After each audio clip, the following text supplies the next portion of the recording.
Hello दोस्तों, आप सभी को हमारे यूट्यूब चैनल पर मोस्ट वेलकम है दोस्तों। तो दोस्तों ये वीडियो है 100 टॉप जीके का प्रश्न है और ऐसे प्रश्न हैं जैसे कि SSC CGL MTS railway CRPF UP Delhi police, ये सब में पूछे जाने वाला प्रश्न। और ये ऐसे प्रश्न है दोस्तों कि एग्जाम में बार बार रिपीट होता है। प्रीवियस ईयर से ये सिलेक्टेड क्वेश्चन है और बार बार पूछे जाते हैं।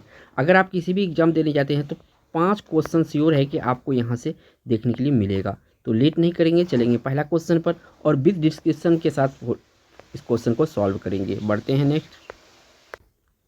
देखिए पहला ही क्वेश्चन आ चुका है, अच्छा क्वेश्चन है 1 नंबर का। वह मौर्य शासक कौन था जिसने उपवास के द्वारा अपना शरीर त्याग दिया था। अच्छा क्वेश्चन है, ये हिस्ट्री से क्वेश्चन है और इसका डिस्क्रिप्शन भी देखेंगे। तो इस क्वेश्चन का जो राइट आंसर है वो कौन सा मौर्य शासक था जिसने उपवास के दौरान अपना शरीर त्याग दिया था। तो वो कौन सा शासक था, ये था आपका चंद्रगुप्त मौर्य। कौन था, चंद्रगुप्त मौर्य था। अब देखिए इस क्वेश्चन से कुछ डिटेल्स जान लेते हैं जो कि एग्जाम की दृष्टि से बहुत इंपॉर्टेंट है।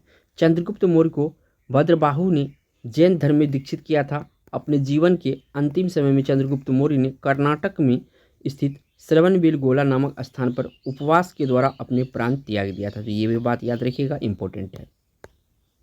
यहाँ पे 2 नंबर का क्वेश्चन है, इसे पूछा गया इनमें से किस शासक ने भारत का नेपोलियन के नाम से जाना जाता है। तो भारत का नेपोलियन कहा जाता था किसे, समुद्रगुप्त को। किसको कहा जाता था, समुद्रगुप्त को। अब देखिए इस क्वेश्चन से कुछ व्याख्या कर देते हैं। समुद्रगुप्त ने लगभग 40 वर्षों यानी कि 335 से 375 ईस्वी तक शासन किया। इस दौरान समुद्रगुप्त को किसी पराजय का सामना नहीं करना पड़ा, इसलिए इतिहासकार विसेंट स्मिथ ने इसे समुद्रगुप्त को भारत का नेपोलियन कहा था। अक्सर एग्जाम में पूछा जाता है किसने समुद्रगुप्त को जो है नेपोलियन कहा था भारत का, तो ये कहा था विसेंट स्मिथ। याद रखिएगा, ये विसेंट स्मिथ बहुत ही इंपॉर्टेंट है। बढ़ते हैं नेक्स्ट क्वेश्चन पर। यहाँ पे 3 नंबर का क्वेश्चन पूछा गया, इसमें किसने गुप्त साम्राज्य की स्थापना की। तो गुप्त साम्राज्य की जो स्थापना किया गया था ये किया गया था श्रीगुप्त के द्वारा। किसके द्वारा, श्रीगुप्त के द्वारा। श्रीगुप्त वंश का शासक श्रीगुप्त ने 275 ईस्वी में गुप्त साम्राज्य की नींव रखी थी। कब रखी थी, 275 ईस्वी में।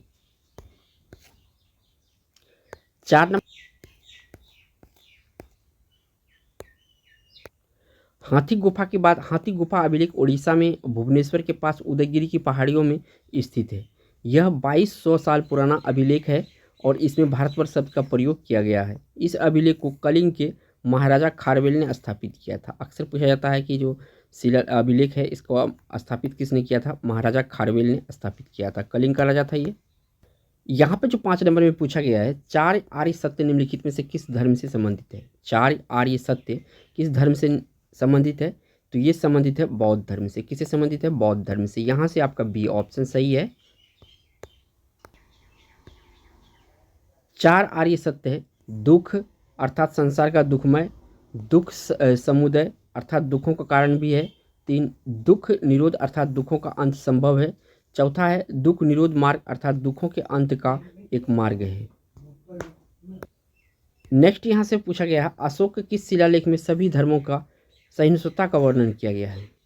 तो अशोक किस शिलालेख में सभी धर्मों के लिए सहिष्णुता का वर्णन किया गया है, तो ये किया गया है आपका 12वें शिलालेख में। किस में किया गया है, 12वें शिलालेख में। ये ऑप्शन यहाँ से सही है। यहाँ पे जो व्याख्या है, अशोक ने अपने 10वें शिलालेख में लिखा है कि कलिंग के विजय के बाद देवनाम प्रिय धर्म के अनुकरण, धर्म के प्रेम और धर्म के उपदेशों के प्रति उत्साहित हुआ। 7 नंबर में यहाँ पे पूछा गया आपसे, सिंधु घाटी सभ्यता संबंधित किस स्थल पर विशाल भंडार प्राप्त हुआ है। विशाल जो भंडार प्राप्त हुआ है कहाँ पे हुआ है, तो ये प्राप्त हुआ है आपका कहाँ पर, मोहनजोदड़ो में। कहाँ पर, मोहनजोदड़ो में। अब ये मोहनजोदड़ो के बारे में कुछ डिस्कस कर लेते हैं। मोहनजोदड़ो की खुदाई 1922 ईस्वी में रखाल दास बनर्जी के द्वारा की गई थी। यह पंजाब पाकिस्तान के लरकाना जिले में सिंधु नदी के तट पर स्थित है। ये पूछा जाता है। मोहनजोदड़ो का शाब्दिक अर्थ है मृतकों का टीला। ये भी इंपॉर्टेंट है, मृतकों का टीला। नेक्स्ट यहाँ से पूछा गया आपसे 8 में, निम्नलिखित में से किसने इब्राहिम लोदी के खिलाफ भारत पर आक्रमण करने के लिए बाबर को आमंत्रित किया था। तो ये किया था दौलत खान लोदी। इसके चाचा से दौलत खान लोदी, यानी सी ऑप्शन यहाँ से सही हो जाएगा।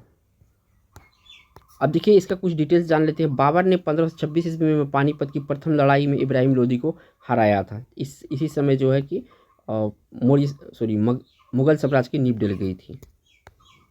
यहाँ पे 9 नंबर का क्वेश्चन आ चुका है। पूछा गया शाहजहाँ के काल में किस कला के लिए स्वर्ण काल माना जाता है? किस कला के लिए स्वर्ण काल माना जाता है शाहजहाँ के शासनकाल को? तो ये माना जाता है स्थापत्य कला को। स्थापत्य कला का स्वर्ण युग कहा जाता है किसके? मुगल काल का। बढ़ते हैं 10 नंबर। नेक्स्ट यहाँ से पूछा गया आपसे, अब्दुल हमीद लाहौरी द्वारा लिखित पातशाहनामा में किस राजा के राज्य के बारे में लिखा गया है? तो पातशाहनामा में जिस राजा के बारे में लिखा गया आपको बताना है, तो ये है शाहजहाँ। शाहजहाँ के बारे में लिखा गया है। 11 नंबर क्वेश्चन पूछा गया, तैमूर लंग ने जब भारत पर आक्रमण किया था तो उस समय शासक कौन था? तैमूर लंग जब भारत पर आक्रमण किया था तो उस समय शासक कौन था? तो उस समय शासक था तुगलक महमूद शाह। कौन था? तुगलक महमूद शाह उस समय शासक था जब तैमूर लंग ने भारत पर आक्रमण किया था। तैमूर लंग 1998 में भारत पर आक्रमण किया था, ये भी याद रखिएगा। नेक्स्ट यहाँ पे 12 नंबर का है कि निम्नलिखित में से कौन राज्य है जिसमें पूरे सल्तनत काल में अपनी आपको स्वतंत्र बनाए रखा? तो कौन सा राज्य है जो कि सल्तनत काल में अपने आप को स्वतंत्र बनाए रखा? तो ये राज्य है उड़ीसा। कौन सा राज्य? उड़ीसा राज्य, यानी बी ऑप्शन यहाँ से सही है। नेक्स्ट यहाँ 13 नंबर में पूछा गया है, कबीर दास निम्नलिखित में से किस संत के शिष्य थे? तो कबीर दास जो आपका थे, ये किसका था? तो देखिए कबीर दास जो है ये आपका रामदास जो रामानंद है इसके ये गुरु थे। कौन थे? रामानंद इसके गुरु थे कबीर दास के। नेक्स्ट यहाँ पे 14 नंबर का क्वेश्चन है, इब्न बतूता निम्नलिखित में से किस शासक के शासनकाल के दौरान भारत आया था? तो इब्न बतूता जो भारत आया था ये शासनकाल था महमूद बिन तुगलक का। किसका शासन था? महमूद बिन तुगलक का शासन था। इसी समय ये इब्न बतूता भारत आया था। इससे इसका एक्स्ट्रा फैक्ट भी देख लेते हैं।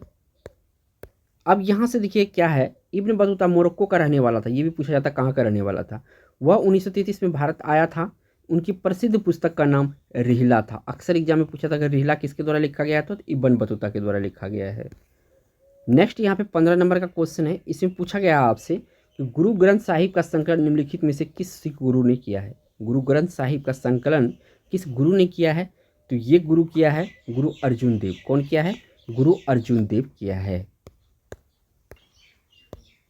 10 सिख गुरुओं में से गुरु अर्जुन देव 5वें सिख गुरु थे। उन्होंने वर्ष 1603 ईस्वी में से 1604 ईस्वी में गुरु ग्रंथ साहिब का संकलन किया। इस ग्रंथ को आदि ग्रंथ भी कहा जाता है। ठीक है, जो ग्रंथ है गुरु ग्रंथ है इसको आदि ग्रंथ भी कहा जाता है। अब ये देखिए 16 नंबर का क्वेश्चन आ चुका है कि 16 नंबर का क्वेश्चन में पूछा है किस साल भारत की राजधानी कलकत्ता से दिल्ली स्थानांतरित किया गया था? तो देखिए यहाँ पे जो स्थानांतरित किया गया था ये किया गया था 1911 ईस्वी में। कब? 1911 ईस्वी में। नेक्स्ट यहाँ से पूछा गया है 11 दिसंबर 1911 को दिल्ली में एक भव्य दरबार का आयोजन हुआ जिसमें इंग्लैंड के सम्राट जॉर्ज पंचम ने भारत की राजधानी कलकत्ता से दिल्ली स्थानांतरित करने की घोषणा की।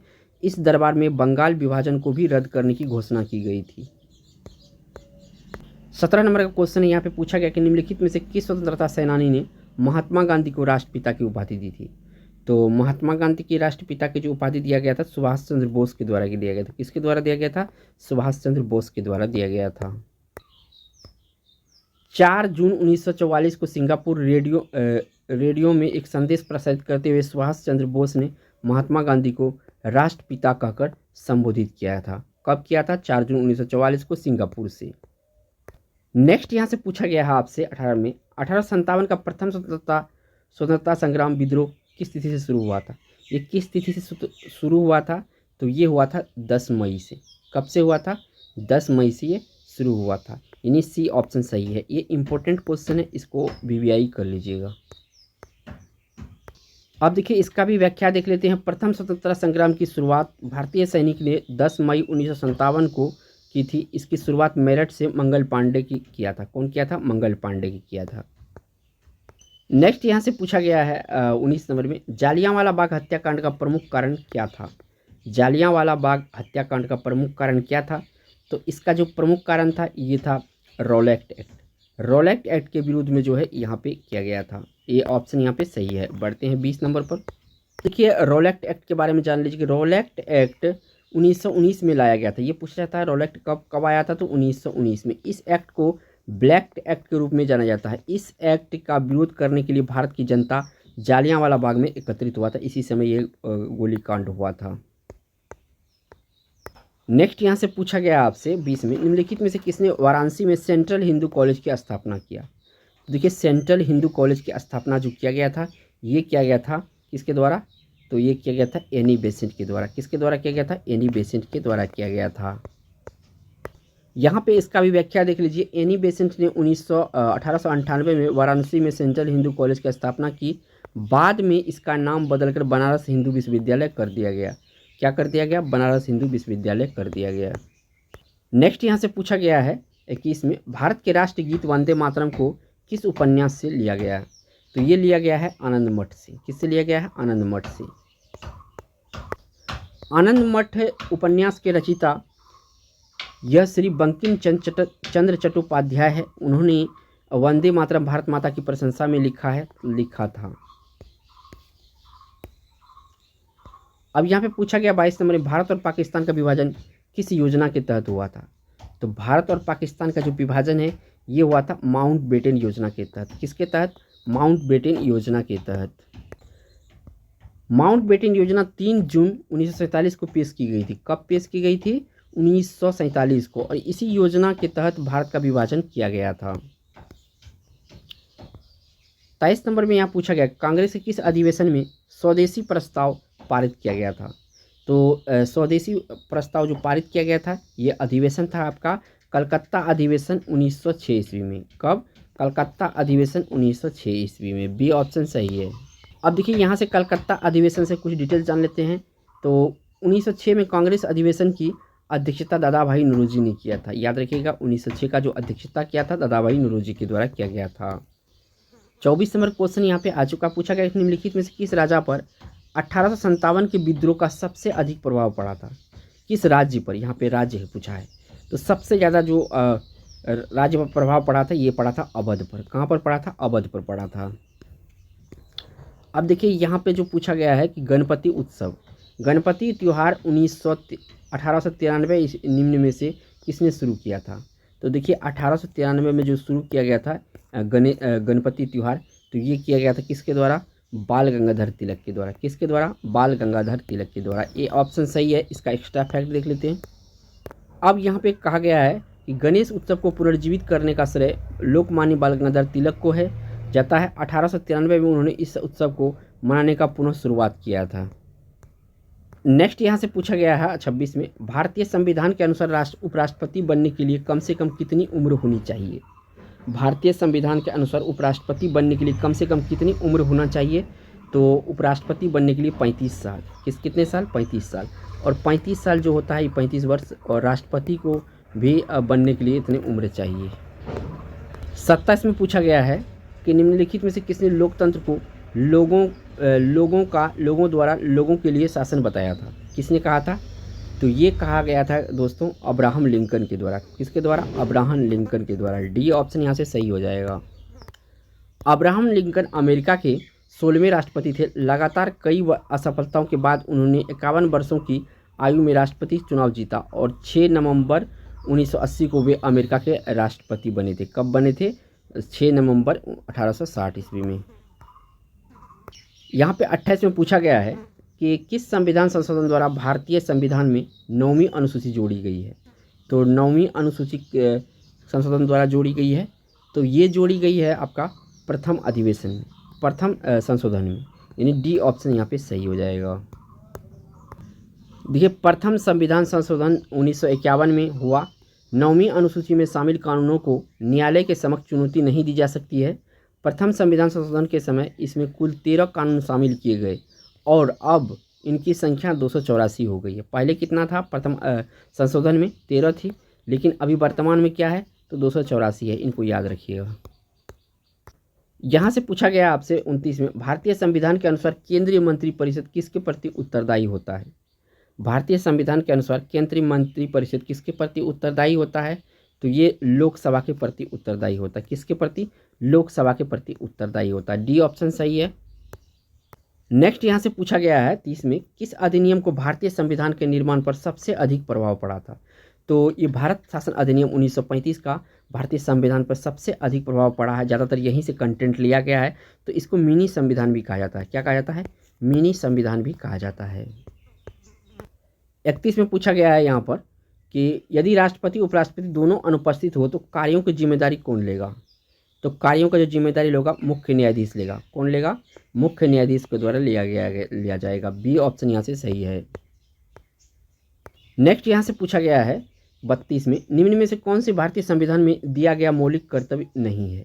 इसमें से मौलिक कर्तव्य नहीं है। तो ऑप्शन को अगर ध्यान से पढ़ेंगे तो आपको पता चल जाएगा। जो महिलाओं का सम्मान जो है ये मौलिक कर्तव्य नहीं है। बाकी ए, बी और डी जो है ये मौलिक कर्तव्य है। मौलिक कर्तव्य को रूस के संविधान से लिया गया है। यह मूल रूप से संविधान में शामिल नहीं था। सरदार स्वर्ण सिंह समिति के सिफारिश पर 1976 में 42वें संविधान संशोधन द्वारा भाग 4A संविधान में जोड़ा गया, जो मौलिक कर्तव्य से संबंधित है। प्रारंभ अनुच्छेद 51A के तहत 10 मौलिक कर्तव्य थे। 2002 में 86वें संविधान संशोधन द्वारा एक और मौलिक कर्तव्य जोड़ा गया है। तो अब कितना हो गया? 11 हो गया टोटल। नेक्स्ट यहाँ से पूछा गया 33 में, भारत संविधान का सभा का संवैधानिक सलाहकार कौन था? तो यहाँ पे पूछा है संवैधानिक सलाहकार, तो डॉक्टर बी एन राव जो है भारतीय संविधान सभा का संवैधानिक सलाहकार था, यानी सी ऑप्शन यहाँ से सही हो जाएगा। नेक्स्ट यहाँ से पूछा गया है और मोस्ट कन्फ्यूजेबल क्वेश्चन होता है ये, भारतीय संविधान अपनाया गया था। तो भारतीय संविधान जो अपनाया गया था 26 नवंबर 1949 को अपनाया गया था। कब अपनाया गया था?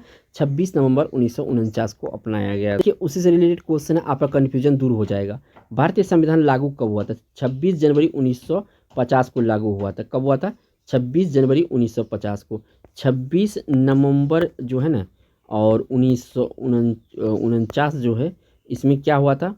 तो संविधान जो है ये किया गया था, अडॉप्ट किया गया था, लेकिन लागू जो पूर्ण तरह से हुआ था 26 जनवरी 1950 को हुआ था। नेक्स्ट यहाँ से पूछा गया है आपसे 36 में, संविधान सभा के प्रारूप समिति के अध्यक्ष कौन थे? संविधान सभा के प्रारूप समिति के अध्यक्ष कौन थे? तो इसका अध्यक्ष था डॉक्टर BR अम्बेडकर, यानी डॉक्टर भीमराव अम्बेडकर, और इन्हें संविधान का जनक भी कहा जाता है। क्या कहा जाता है? संविधान के जनक या पिता भी कहा जाता है। नेक्स्ट यहाँ से पूछा गया है 37 में, किसके आदेश से लोकसभा का कोई सत्र स्थगित किया जा सकता है? तो किसके आदेश से लोकसभा का सत्र स्थगित किया जा सकता है? तो ये किया जा सकता है राष्ट्रपति के आदेश से। राष्ट्रपति के आदेश से जो है स्थगित किया जा सकता है। यहाँ पे पूछा गया है आपका 38 में, क्रिप्स मिशन किस उद्देश्य से भारत आया था?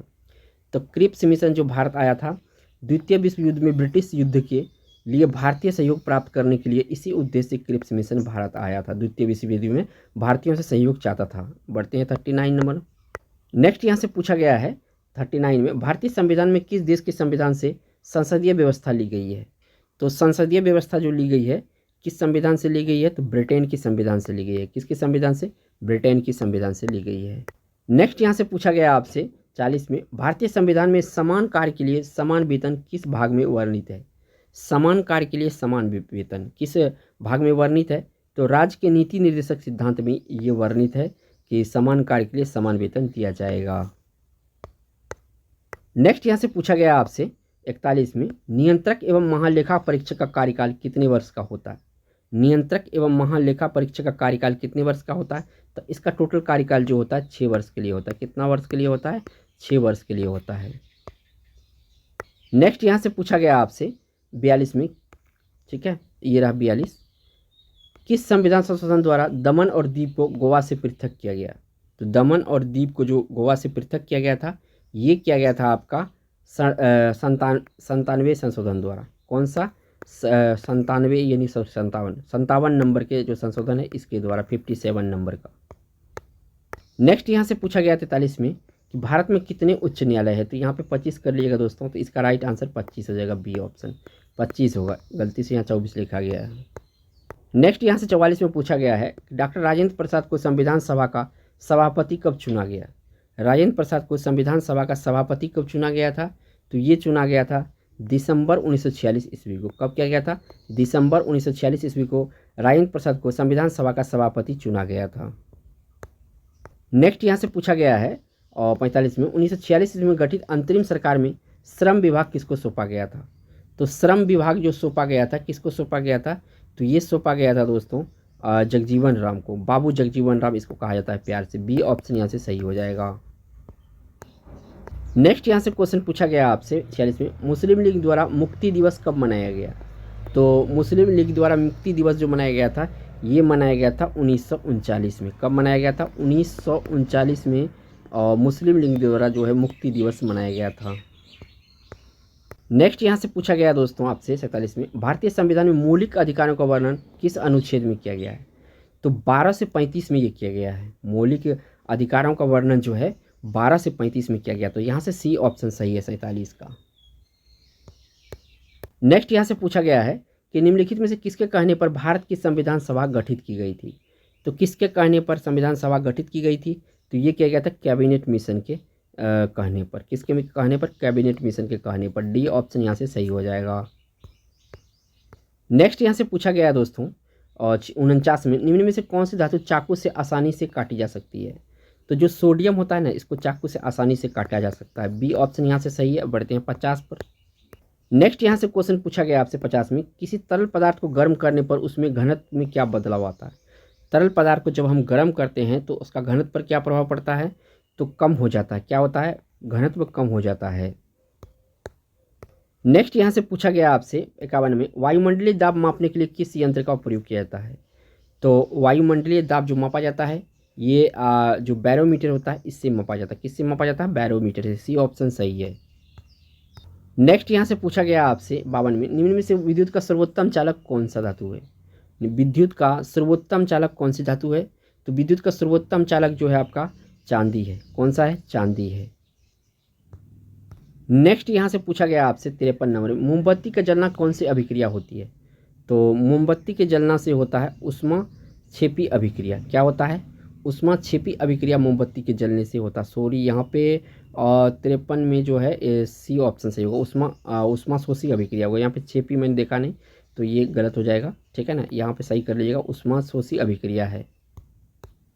नेक्स्ट यहाँ से पूछा गया है 54 में, जब चूने में पानी मिलाते हैं तो कौन सी गैस निकलती है? जब चूने में पानी मिलाते हैं तो कौन सी गैस निकलती है? तो उस समय इसमें कार्बन डाइऑक्साइड निकलती। क्या निकलती है? कार्बन डाइऑक्साइड उस समय निकलती है। यानी डी ऑप्शन यहाँ से सही है। नेक्स्ट यहाँ से पूछा गया है 55 नंबर में, रेफ्रिजरेटर में निम्नलिखित में से कौन सी गैस प्रयोग में लाया जाता है? तो रेफ्रिजरेटर में जो प्रयोग में गैस लाया जाता है वो होता है फ्रियान गैस। कौन सा गैस?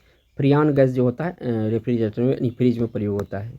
नेक्स्ट यहाँ पे पूछा गया है 56 में, जब इस्पात का आयरन की वस्तु पर जिंक की पतली परत लेपन करते हैं तो उसे क्या कहते हैं? तो इसे क्या कहते हैं? यशद लेपन कहते हैं। क्या कहते हैं? यशद लेपन कहते हैं या गैल्वेनाइजेशन कहते हैं।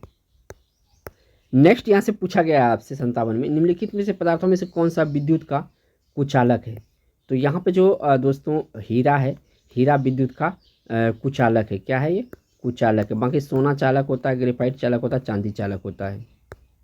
नेक्स्ट यहाँ से क्वेश्चन पूछा गया है 58 नंबर में, आकाश का रंग किस कारण से नीला दिखाई देता है? तो इसका नीला दिखाई देने का जो कारण है ये प्रकाश का प्रकीर्णन। प्रकाश के प्रकीर्णन के कारण से आकाश नीला दिखाई देता है।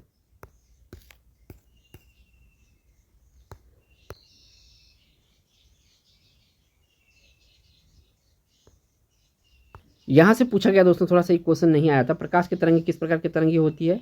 तो ये स्थिर विद्युत तरंगे होती है। क्या होती है? स्थिर विद्युत तरंगे होती है। 61 में पूछा गया है, इसमें पूछा गया है 61 में, निकट दृष्टि दोष को ठीक करने के लिए निम्नलिखित में से किस प्रकार के लेंस का किया जाता है?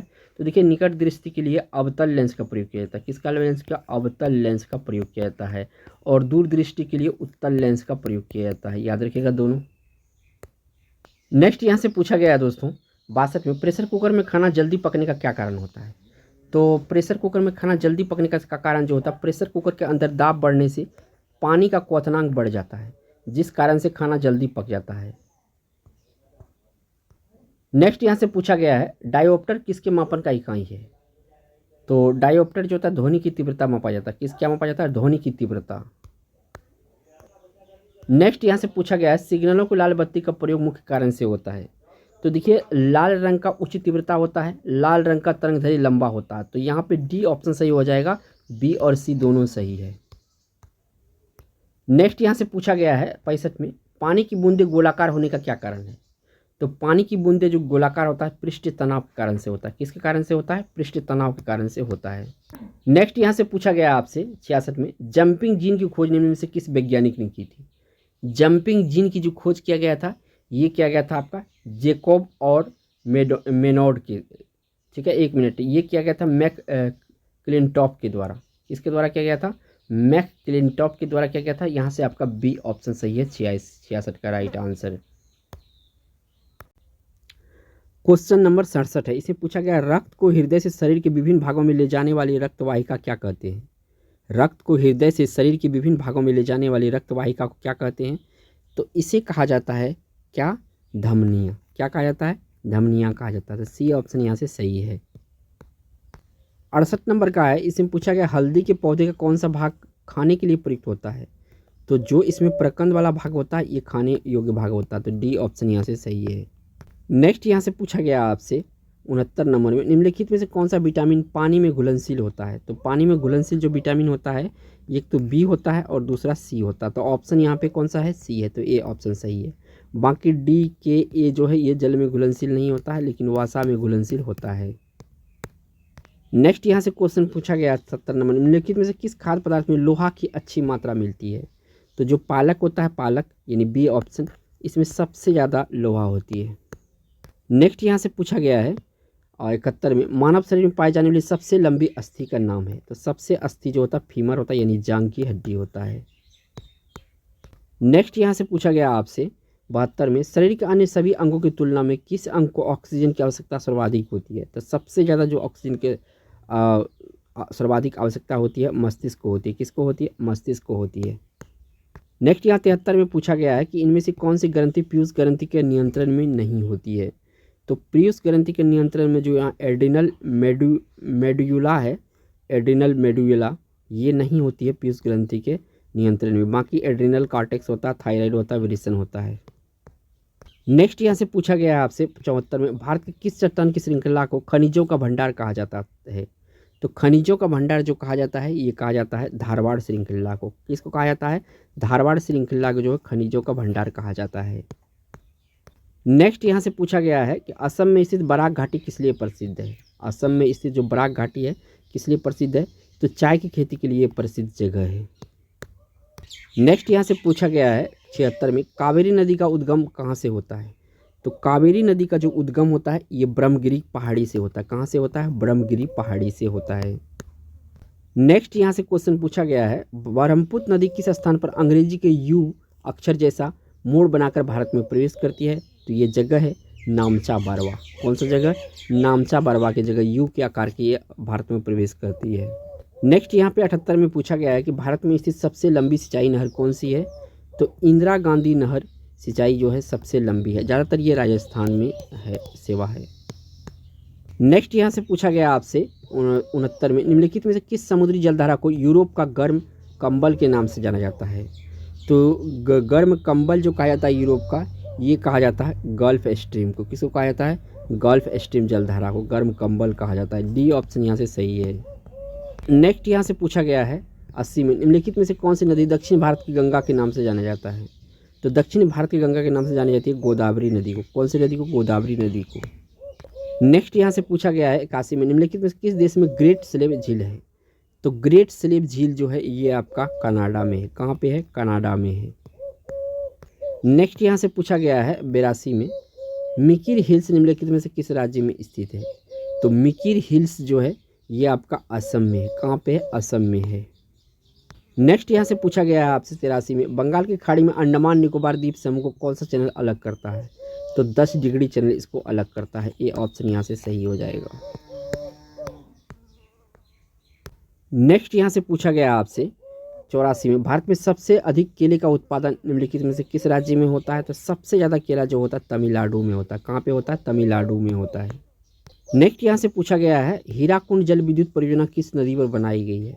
तो ये महानदी उड़ीसा में बनाई गई है। नेक्स्ट यहाँ से पूछा गया 86 में, निम्नलिखित में से कौन सी नदी, दो नदी खंभात की खाड़ी में गिरती है? तो नर्मदा और ताप्ती जो है ये खंभात की खाड़ी में गिरती है। सी ऑप्शन यहाँ से सही है। नेक्स्ट यहाँ से पूछा गया है 87 में, दक्षिण भारत में स्थित सह्याद्री पर्वत श्रृंखला का दूसरा नाम क्या है? तो सह्याद्री पर्वत का दूसरा नाम जो है पश्चिमी घाट है। क्या नाम है? पश्चिमी घाट इसका दूसरा नाम है। नेक्स्ट यहाँ से पूछा गया है, भारत का पहला एकीकृत बागवानी जिला किस राज्य में बनाया गया है? तो पहला बनाया गया है बागवानी जिला गुजरात में। कहाँ पे बनाया है? गुजरात में। नेक्स्ट यहाँ से पूछा गया है आपसे 89 में, भारत में कॉफ़ी का सबसे बड़ा उत्पादक राज्य निम्नलिखित में से कौन सा है? तो सबसे बड़ा कॉफ़ी उत्पादक राज्य कर्नाटक है। अगर चाय में पूछा जाए तो ये होता है असम। कौन सा होता है? असम। नेक्स्ट यहाँ पे 90 नंबर का पूछा गया है कि निम्नलिखित में से किस प्रकार के चट्टानों में जीवाश्म पाया जाता है? तो जो अवसादी चट्टानें हैं इसमें जीवाश्म पाया जाता है। किस में पाया जाता है? अवसादी चट्टान में। नेक्स्ट यहाँ से पूछा गया है 91, निम्नलिखित में से किस देश में सर्वाधिक मात्रा में अम्लीय वर्षा होती है? सबसे ज़्यादा जो अम्लीय वर्षा होती है कहाँ पे होती है? नॉर्वे में होती है। कहाँ पे? नॉर्वे में।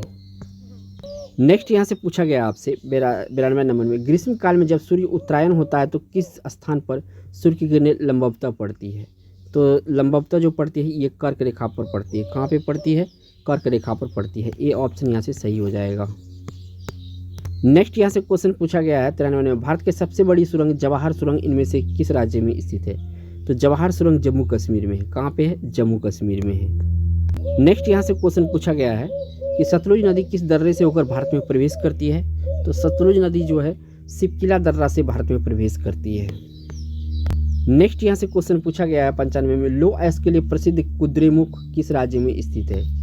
लो आयस के कुद्रेमुख जगह जो है किस राज्य में है ये स्थित? तो ये है आपका कर्नाटक में। कहाँ पे है? कर्नाटक में है।